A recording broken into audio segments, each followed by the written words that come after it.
Assalamualaikum warahmatullahi wabarakatuh. Bertemu kembali dengan saya Lukman Hakim. Kali ini saya berada di rumah Ekotan. Kita akan membahas seputar CASN 2021. Nah, kesempatan kali ini kita akan berbagi tips dan trik bagaimana supaya peluang kita untuk lolos CASN itu lebih besar. Yang pertama, pada tahun ini dibuka 2 jalur, yaitu CPNS, biasanya untuk tenaga teknis, kemudian P3K. Nah, P3K ini kebanyakan untuk tenaga pendidik. Kalau yang saya lihat di beberapa pengumuman, ini khususnya guru. Nah, yang harus kita perhatikan, yang pertama adalah pendidikan terakhir kita. Nah, maka kita cari formasi yang paling banyak pembukaannya sesuai dengan ijazah terakhir kita. Misalnya saya lulusan SMK Pertanian atau lulusan SMA misalnya, maka kita cari formasi lulusan SMA. Nah, biasanya kalau kita belajar dari pengalaman sebelum-sebelumnya, yang paling banyak pembukaan untuk formasi SMA adalah Kemenkumham, dan ini juga paling banyak peminatnya biasanya. Yang kedua, kita lihat adalah lembaga apa yang buka. Misalnya, apakah itu kementerian, apakah itu Pemda provinsi, ataupun Pemda kabupaten atau kota madya. Nah, untuk memilih kementerian atau instansi apa yang ingin kita pilih, perlu kita perhatikan jumlah formasi yang diperlukan. Pengalaman saya 2014, karena waktu itu saya menggunakan ijazah SMK Pertanian, saya ada 2 pilihan. Yang pertama adalah ikut tes di Kementerian Pertanian, atau yang kedua adalah ikut tes di Pemprov Kalbar. Nah, saya memutuskan memilih ikut kementerian karena ada beberapa faktor. Yang pertama, tesnya tidak di Pontianak pada waktu itu. Tesnya ada di BKN, dan kebetulan di Pontianak tidak ada, sehingga mau tidak mau tesnya harus ke Jawa. Kebetulan waktu itu saya memilih tes di Bandung. Nah, mengapa saya memilih kementerian? Karena pikiran saya waktu itu,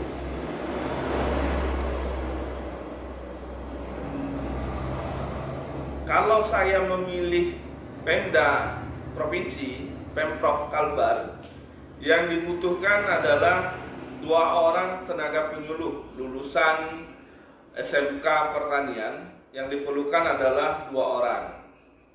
Sedangkan teman-teman saya dari Kabupaten Sambas, dari Kabupaten Sanggau, dari beberapa kabupaten lain itu sudah cukup banyak, sehingga otomatis saingan saya akan banyak yang memilih Pemprov Kalbar. Sedangkan yang dibutuhkan hanya 2 orang. Secara akomodasi ke Pontianak itu lebih murah. Nah, akhirnya saya putuskan mengambil kementerian. Mengapa saya mengambil kementerian? Karena waktu itu kita bisa memilih 3 lokasi. Jadi kalau satu lokasi itu diperlukan 2 orang, kalau kita 3 lokasi artinya peluang kita adalah 6. Akhirnya saya putuskan untuk berangkat ke Jawa. Kemudian pertimbangan saya adalah untuk tes ke Jawa, biasanya teman-teman akan berpikir, ini kalau saya lulus, saya beruntung. Tapi kalau saya tidak lulus, berapa banyak uang yang sudah saya habiskan? Nah, ini juga sudah mengurangi pesaing kita dari teman-teman kita sendiri. Kemudian, karena wilayahnya cukup luas, sehingga meskipun ramai pendaftar untuk Kementerian Pertanian, akan tersebar di beberapa provinsi. Nah, waktu itu pertimbangan saya adalah akan sangat kecil kemungkinan orang di Jawa memilih Kalbar. Karena biasanya orang berpikir, wah ini Kalimantan ini hutan atau masih daerah tertinggal, dan persepsi-persepsi negatif lainnya, sehingga mereka cenderungnya akan memilih yang dekat dengan daerah tempat tinggalnya. Nah, setelah kita melihat formasi, apakah kementerian, apakah Pemda, kemudian kita lihat Pemda di luar wilayah tempat tinggal kita. Misalnya, saya tinggal di Kabupaten Sambas. Yang diperlukan adalah 2 orang. Kemudian di Pemda Bengkayang, ini misalnya ya, di Pemda Bengkayang diperlukan 10 orang. Maka peluang kita untuk lolos lebih besar kalau kita ikut di Pemda Bengkayang. Nah, seperti itu. Nah, kalau Pemda biasanya yang banyak membutuhkan formasi biasanya di daerah hulu, misalnya seperti Kapuas Hulu. Nah, setelah kita melihat formasi di instansi mana yang paling banyak menerima sesuai dengan ijazah kita, faktor yang harus kita pertimbangkan adalah lokasi daerah tersebut. Apakah itu termasuk daerah yang jauh atau kurang diminati, atau daerah perkotaan. Nah, biasanya daerah perkotaan akan banyak peminatnya, sedangkan di daerah yang jauh itu biasanya peminatnya akan sangat sedikit. Nah, dengan sedikitnya peminat, maka peluang kita untuk lolos juga akan cukup besar. Pengalaman kami di kami melihat ya, tes CPNS beberapa tahun kemarin, yang di daerah boleh dikatakan daerah yang jauh dari perkotaan, biasanya peminatnya sedikit. Nah, karena orang, nanti kalau saya mendaftar di sana lulus, saya akan susah mau bertemu keluarga, mau membawa keluarga, atau susah nanti dapat jodoh karena jauh. Itu pertimbangan orang. Kedua, biasanya orang lebih memilih dekat ke kota, yang peminatnya paling banyak biasanya di daerah kota, misalnya kota Pontianak atau kota Singkawang. Nah, tips selanjutnya adalah tips yang kedua adalah siapkan dokumen-dokumen yang diperlukan, sehingga pada saat pendaftaran kita tidak gerasa gerusu atau sibuk sendiri menyiapkan, tapi sebaiknya siapkan dari awal-awal. Karena kalau sudah dekat waktunya, mepet, nah biasa pikiran kita akan tidak konsentrasi. Kemudian setelah yang ketiga, setelah kita memilih formasi, kemudian kita menyiapkan dokumen, hal yang harus perlu dipersiapkan juga adalah belajar. Nah, bagaimana cara belajarnya? Setiap orang punya cara yang berbeda-beda. Ada yang ikut bimbel online, ada yang belajar dari buku. Tapi pengalaman saya tidak pernah belajar dari buku yang tebelnya seperti ini.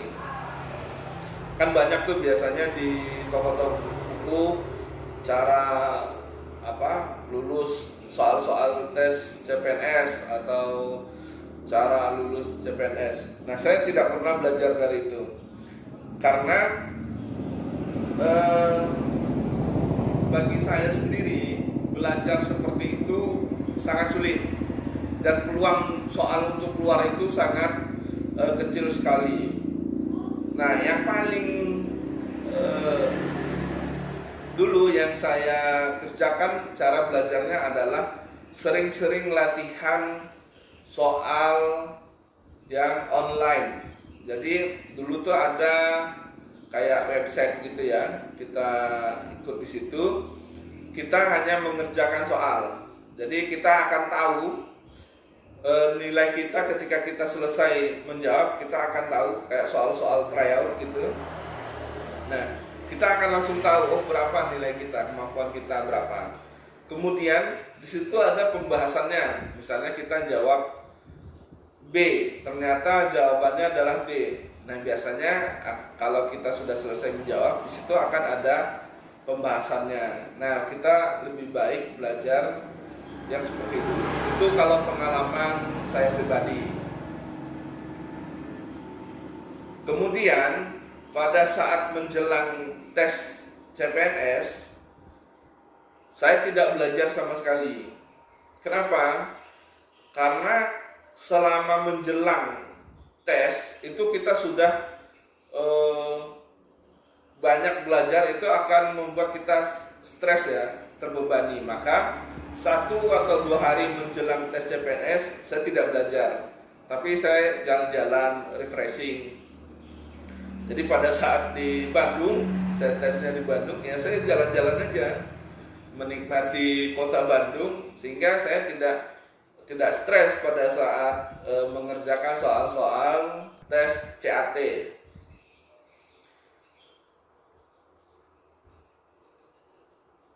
Kemudian yang paling penting dari semua itu adalah berdoa. Jadi jangan sampai kita lupa meminta kepada yang Maha Pemberi, yaitu Allah Subhanahu wa Ta'ala. Nah, kita berdoa kemudian minta restu orang tua. Nah, terkadang yang agak sulit ini adalah cewek. Misalnya, dia di daerah, misalnya daerah yang perbatasan itu ya, misalnya Temajuk, misalnya ada formasi di Temajuk, Kecamatan Paloh, Kabupaten Sambas. Itu adalah daerah yang berbatasan dengan Malaysia. Biasanya pertimbangannya adalah, wah ini jauh dari keluarga. Nah, maka mintalah pendapat atau saran dari ibu dan bapak. Karena restu kedua orang tua itu sangat penting. Nah, kalau saya sering dengar cerita teman-teman yang lulus CPNS adalah rata-rata itu, nak di sini aja, kata orang tua. Ya nggak apa-apa kalau misalnya jauh dari orang tua. Biasanya yang punya keluarga saudaranya 2 atau 3 biasanya dilepas. Tapi kalau yang 1 ini agak susah. Nah, yang paling penting adalah berdoa dan restu orang tua. Kemudian yang selanjutnya adalah perbanyak sedekah. Kenapa? Jadi ada doa mungkin kita, jadi ada doa orang yang mungkin mustajab ya. Maka kalau semakin banyak yang mendoakan kita, maka peluangnya juga semakin banyak. Seperti itu. Nah, pada kesempatan video ini saya akan membahas tips dan trik seperti itu dulu. Nanti pada kesempatan berikutnya kita akan berbagi pengalaman dengan tamu saya yang juga CPNS. Nah, untuk kesempatan video ini kita akan membuat beberapa episode seputar penerimaan calon ASN 2021. Jadi jangan lupa subscribe channel ini, like, dan bagikan channel ini agar lebih banyak orang mendapatkan manfaat. Nah, video seputar CASN 2021 ini akan kita buat beberapa bagian, sehingga jangan sampai ketinggalan video-video selanjutnya. Terima kasih sudah menyaksikan video ini. Wassalamualaikum warahmatullahi wabarakatuh.